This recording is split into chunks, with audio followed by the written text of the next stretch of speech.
Good morning. All India radio और राजसभा के analysis में आप सबों का स्वागत। अगर ऑल इंडिया रेडियो के अंदर न्यूज़ की बात करें तो वही कोविड-19 के बारे में बात की गई है और यूनाइटेड नेशन में जो हम लोगों को नॉन परमानेंट मेंबर में जो सीट मिला है उसकी एक वर्चुअल मीट हो रही है। तो अभी तो कुछ खास आया नहीं है, देखो कल परसों क्या होता है। देश देशांतर के अंदर बात करें तो एनपीए के बारे में बात की गई है, बैंकिंग सेक्टर के बारे में डिस्कस करेंगे। द बिग पिक्चर का आर्टिकल आज हम फिर स्किप करेंगे, कल परसों टाइम मिलेगा, संडे को वैसे भी कम आर्टिकल आता है, ऐड ऑन कर लेंगे। तो चलिए डिस्कशन स्टार्ट करते हैं।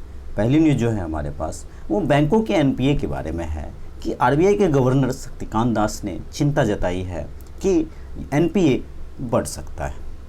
असल में ये बैंक सिस्टम को अगर समझें हम तो बैंक जो पैसे लेती है, बैंक के पास जो पैसा आता है कहाँ से आता है? जनता से आता है।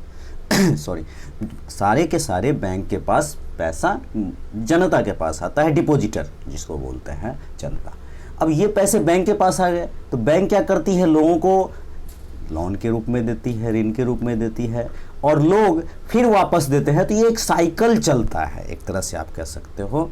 तो इस साइकिल में अभी आप देख सकते हो जो बैंक ने दे रखे हैं लोन, जितने भी कंपनीज़ को या फिर एग्रीकल्चर के लिए या फिर बहुत सारे सेक्टर हैं, वो उनकी अर्थव्यवस्था तो बिल्कुल ठप है, वर्क तो हो ही नहीं रहा है। तो जाहिर सी बात है बैंक के पास वापस पैसा नहीं आएगा। तो 90 डेज़ के भीतर अगर पैसा नहीं आता है तो आपको पता है बैंक क्या करती है, उसको एनपीए घोषित करती है। हालांकि एनपीए में कुछ दिन पहले सुधार जरूर हुआ था, लेकिन अभी जो ये अपना इतना बड़ा डिसास्टर चल रहा है इसकी वजह से दिक्कतें, हाँ गवर्नमेंट ने 3 लाख करोड़ का पैकेज जरूर दिया है आत्मनिर्भर अभियान के तहत, लेकिन ये एमएसएमई सेक्टर के लिए है, आपको ध्यान हो तो। अब देखो एनपीए में हालांकि गवर्नमेंट ने क्या किया है कि मॉरेटोरियम दिया है। मॉरेटोरियम का मतलब सिंपल आसान भाषा में समझो कि अगर आपको लोन देना है अभी तो अभी नहीं, 2 महीने बाद, मतलब अगस्त के बाद आपको जो इंस्टॉलमेंट होता है वो अगस्त के बाद देना है। मतलब 2-3 महीने 4 महीने की छूट गवर्नमेंट की तरफ, आरबीआई की तरफ से दी गई है। तो ये एक राहत कह सकते हो, लेकिन ऐसा थोड़ी ना है कि वो लोन वापस नहीं लेगी, वापस तो लेगी ही, और अगर नहीं लेगी तो एनपीए होगा। आखिर एनपीए बढ़ क्यों रहा है? तो इसको छोटे छोटे पॉइंट्स में अगर देखा जाए तो पहला पॉइंट, अर्थनीति में, इकोनॉमी में हलचल हो रही है। दूसरा, ये डिसिप्लिन टूट गया है, जो पैसे वापस करने का जो डिसिप्लिन है, पैसा है ही नहीं मार्केट में, कंपनी के पास या फिर जो शॉपकीपर है उनके पास है ही नहीं, तो कहाँ से देगा? और नेक्स्ट बात की जाए तो 9% के आसपास जो है सो लास्ट ईयर आप कह सकते हो एनपीए था, और ये घट करके 8% आया है। अब लेकिन उल्टा हो जाएगा, अब ये डाटा 9% से भी शायद बढ़ सकता है। हाँ, एक चीज़ जो बहुत हो सकता है, अब देखो एमएसएमई सेक्टर का कोई है तो एक मतलब एक पार्ट टू पार्ट, मतलब कहने का मतलब ये है कि केस टू केस, इंडिविजुअल, इस एरिया में एग्रीकल्चर सेक्टर में इस तरह का लोन दिया तो इसके अनुसार ऐसा स्ट्रक्चर करें, या फिर एमएसएमई सेक्टर में ऐसा लोन दिया तो इसके अनुसार ऐसा सेट करें। तो ये भी थोड़ा संभव नहीं है, इसमें भी बहुत सारे आरटीआई वगैरह आ सकते हैं। होना क्या चाहिए? तो गवर्नमेंट रिकैपिटलाइजेशन करे, एक यही ऑप्शन बचता है।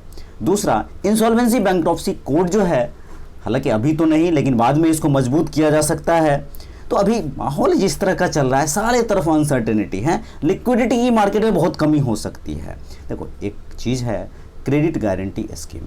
क्रेडिट गारंटी स्कीम इसका मतलब होता है कि बैंकों को कहा जाता है, गवर्नमेंट कहती है कि आप जो है सो लोन दीजिए, इसकी भरपाई हम करेंगे। तो बैंक फिर भी कतराती है देने में लोन, लेकिन जब सरकार देने के लिए तैयार है तो बैंक को देना होगा। देखो इकोनॉमी में, अपने इकोनॉमी को अगर बूस्टअप वापस पटरी पे लाना है तो स्टेप तो लेने होंगे और वर्क तो करना होगा। सोशल डिस्टेंसिंग वगैरह का ख्याल रखते हुए जिस तरह से केसेस बढ़ रहे हैं, इन सब पे भी ध्यान देना होगा। कहने का मतलब ये है कि बैंकिंग सेक्टर हो या और जितने भी सेक्टर हो, सारा सेक्टर एक डिसास्टर से जूझ रहा है। तो अच्छी रणनीति बनाने की ज़रूरत है, अच्छी तरह से फ्रेमवर्क बनाने की ज़रूरत है, अच्छी पॉलिसी होनी चाहिए, सबसे बड़ी चीज़ इम्प्लीमेंटेशन अच्छी तरह से होनी चाहिए। तो आज के डिस्कशन में इतना ही था। Thank you.